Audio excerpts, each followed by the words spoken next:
नमस्कार, स्वागत है आपका नेटवर्क न्यूज में। आपके साथ मैं हूं सपना दुबे।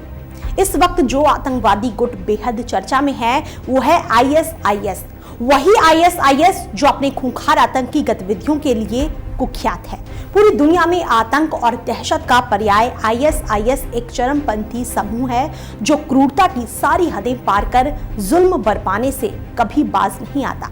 सिर कलम करना हो या फिर गर्दन रेत कर मौत के घाट उतार देना हो या फिर जिंदा जलाकर हत्या करनी हो, ये सब कुछ बड़े आसानी से ये ग्रुप कर जाता है।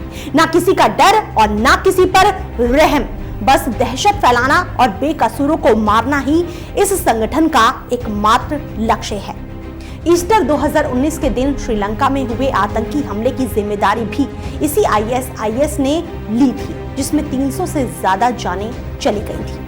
अत्याधुनिक हथियारों और तकनीकों से लैस आईएसआईएस 2011 से अब तक 90 देशों से करीब 20,000 लोग शामिल हुए और फिर आतंकी साजिश को अंजाम देते रहे। और अपना दहशत फैलाने और लोगों को अपने साथ जोड़ने के लिए ये गुट सोशल मीडिया का खूब प्रयोग कर रहे हैं। इसकी ताकत का स्रोत क्या है? क्या आपको पता है कि ये आतंकी संगठन अस्तित्व में कब आया और कब ये दिन ब दिन मजबूत होता गया? इसके बारे में हम आपको बताएं, लेकिन इससे पहले आप चैनल को सब्सक्राइब जरूर कर लें, साथ ही बेल आइकन को जरूर दबाएं जिससे हर अपडेट आप तक पहुंच पाए। अब आगे आपको बता दें कि आईएसआईएस का जन्म कब हुआ और इसके आतंकियों का पालन पोषण कैसे किया गया। इन बातों को जानने के लिए आईएसआईएस के बारे में विस्तार से जानना होगा। अगर आईएसआईएस का जिक्र होगा तो उसके खूंखार आतंकी अबू बकर अल बगदादी का भी जिक्र आएगा ही। वैसे तो बगदादी मारा गया, लेकिन आईएसआईएस को अस्तित्व में ले आने में बगदादी की अहम भूमिका रही, या यूं कहें कि आईएसआईएस की पहचान ही खूंखार बगदादी से ही होती है। साल 2006 से बगदादी ने आईएसआईएस के तहत अपने कदम आगे बढ़ाने शुरू कर दिए। दरअसल अमेरिका ने इराक को सद्दाम हुसैन के चंगुल से आजाद करने के लिए एक लंबी लड़ाई लड़ी और जब फिर से आजादी हासिल हुई तब तक इराक बर्बाद हो चुका था। जब अमेरिकी सेना ने इराक छोड़ा तब से ही आईएसआईएस अपने वजूद में आने लगा। हुआ कुछ ऐसा कि अमेरिकी सेना के लौट जाने के बाद से छोटे छोटे गुट बने जिनकी ताकत उफान मारने लगी और इनके युद्ध शुरू हो गए। इन्हीं में से एक गुट का लीडर था अबू बकर अल बगदादी। इस गुट का नाम था अल कायदा इराक, जिसका प्रमुख अपने गुट के लिए 2006 से ही वजूद तलाशने में लगा था। वो अपने गुट को मजबूती देना चाहता था, लेकिन लाख हाथ पांव मारने के बाद भी उसे ना तो धन की मदद मिल पा रही थी और ना तो बाकी की बुनियादी जरूरतें पूरी हो पा रही थी। दरअसल अमेरिकी सेना को अमेरिका प्रशासन ने 2011 में इराक से लौट जाने का आदेश दिया, क्योंकि इतने वक्त में सेना ने इराकी सरकार को बर्बाद और सद्दाम को मार चुकी थी। ऐसे में संसाधनों की कमी की वजह से बगदादी सफल नहीं हो पा रहा था। वो इराक पर कब्जा करना चाहता था और ऐसे में उसने अलकायदा इराक का नाम बदल दिया और इस्लामिक स्टेट ऑफ इराक यानी आईएसआई नाम रख दिया। बगदादी ने सद्दाम हुसैन की सेना के कमांडर और सिपाहियों को अपने गुट में शामिल किया और फिर धीरे धीरे पुलिस, सेना के दफ्तर, चेक पॉइंट्स और रिक्रूटिंग स्टेशंस पर हमले शुरू कर दिए। अब तक तो बगदादी के साथ कई हजार लोग आ चुके थे, लेकिन बगदादी इराक में किसी भी तरह से कामयाब नहीं हो पा रहा था। इस वजह से उसने सीरिया जाने का फैसला किया। बगदादी ने सीरिया जाने का फैसला ऐसे वक्त में किया जब सीरिया में गृह युद्ध चरम पर था। सीरिया में अलकायदा और फ्री सीरियन आर्मी दो गुट थे जो वहां के राष्ट्रपति से मोर्चा लेने में लगे थे। ऐसे समय में बगदादी ने भी अपने गुट को लेकर सीरिया जाने का फैसला किया। सीरिया में भी बगदादी ने पहले के 4 साल में भी वो हासिल नहीं कर पाया जिसके लिए वो आया था, लेकिन ऐसी स्थिति में भी उसने अपनी कोशिशें जारी रखी और अपने गुट का नाम बदल दिया। उसने अपने गुट को नया नाम दिया Islamic state of Iraq and Syria यानी कि आईएसआईएस। अब जून 2013 में सीरिया में जो हुआ उससे ही बगदादी और आईएसआईएस के भाग्य खुल गए। दरअसल फ्री सीरियन आर्मी के जनरल ने पहली दफा आगे आकर दुनिया से अपील की थी कि उन्हें और हथियार नहीं मिल पाए तो बागियों से युद्ध हार जाएंगे। उतना ही नहीं, जनरल ने ये तक जोर दिया कि महज 1 महीने के अंदर ही हार जाएंगे। फिर क्या था, आईएसआईएस के दिन फिर गए। इस अपील के महज एक सप्ताह के बाद अमेरिका, जॉर्डन, इजराइल, सऊदी अरब, टर्की और कतर मदद के लिए आगे आए।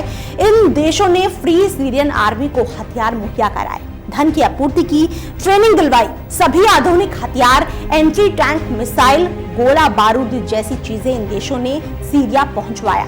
ऐसे में आईएसआईएस के बड़े फायदे हुआ ये कि जो हथियार फ्री सीरियन आर्मी को भेजे जा रहे थे उसे 1 साल के अंदर आईएसआईएस को भेजा जाने लगा, क्योंकि तब तक आईएस फ्री सीरियन आर्मी में सेंध लगाने में कामयाब हो चुका था। उसके कई लोग आईएसआईएस के साथ थे। सीरिया में फ्रीडम फाइटर बनकर आईएसआईएस ने दुनिया को धोखा दिया और इसी झांसे में खुद अमेरिका भी आ गया और अनजाने में आईएस के आतंकवादियों को ट्रेनिंग देता रहा। ठीक वैसे ही जैसे 1980 में ईरान के खिलाफ इस्तेमाल के लिए केमिकल हथियार दिया और सद्दाम को सद्दाम हुसैन बनाया था, जिसके बाद ही ओसामा बिन लादेन और अलकायदा का जन्म हुआ। अब वैसे ही सीरिया के फ्रीडम फाइटर की अमेरिका ने अनजाने में ही मदद कर दी। आईएसआईएस के जन्म के पीछे अनजाने में ही सही अमेरिका का ही हाथ रहा और ये सब तब हो रहा था जब अमेरिका में बराक ओबामा का प्रशासन था। एडवर्ड स्नोडेन का इंटरव्यू जो साल 2014 में तेहरान टाइम्स को दिया गया, उसमें आईएस को बढ़ाने में अमेरिकी मदद का खुलासा साफ साफ किया गया है। और एडवर्ड स्नोडेन वही व्यक्ति है जिसने साल 2013 में अमेरिका की नेशनल सिक्योरिटी एजेंसी के मकर जाल का पर्दाफाश किया था। स्नोडेन ने तेहरान टाइम्स को दिए इंटरव्यू में साफ साफ कहा कि अमेरिका, ब्रिटेन और इजराइल ने मिलकर बगदादी के गुट आईएसआईएस को मजबूती दी।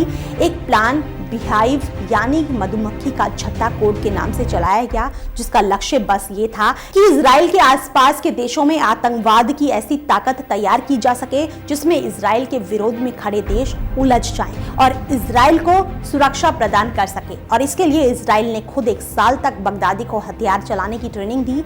इस तरह का खुलासा स्नोडेन ने किया था।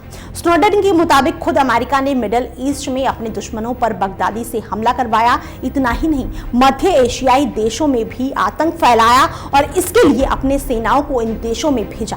सीरिया, लीबिया और इराक, ये देश ऐसे देश हैं जो तेल के लिहाज से बेहद अमीर देश हैं। तेल से जुड़ी भी एक बात सामने आती है कि अमेरिका ने इन देशों से तेल निकालने के लिए आईएसआईएस को आगे किया और इसके लिए सऊदी अरब और तुर्की ने भी उनकी मदद की। माना जाता है कि तेल के इस खेल से आईएसआईएस हर रोज 26 करोड़ 50 लाख रुपए हासिल कर लेता था। अब आईएसआईएस सीरिया और इराक के ज्यादातर भाग को अपने कब्जे में कर लिया है, जिसमें वहां के बड़े शहर भी शामिल हैं। इराक में आईएसआईएस बगदाद की तरफ बढ़ता जा रहा है। जून 2014 से आईएसआईएस इराक और सीरिया में अपनी खूंखार आतंकी गतिविधियों को अंजाम देने में लगा है और लगातार कहर बरपाता जा रहा है। आईएसआईएस के आतंकवादी तो इन देशों के कई शहरों और इलाकों को कब्जे में लेकर वहां सरकार भी चला रहे हैं।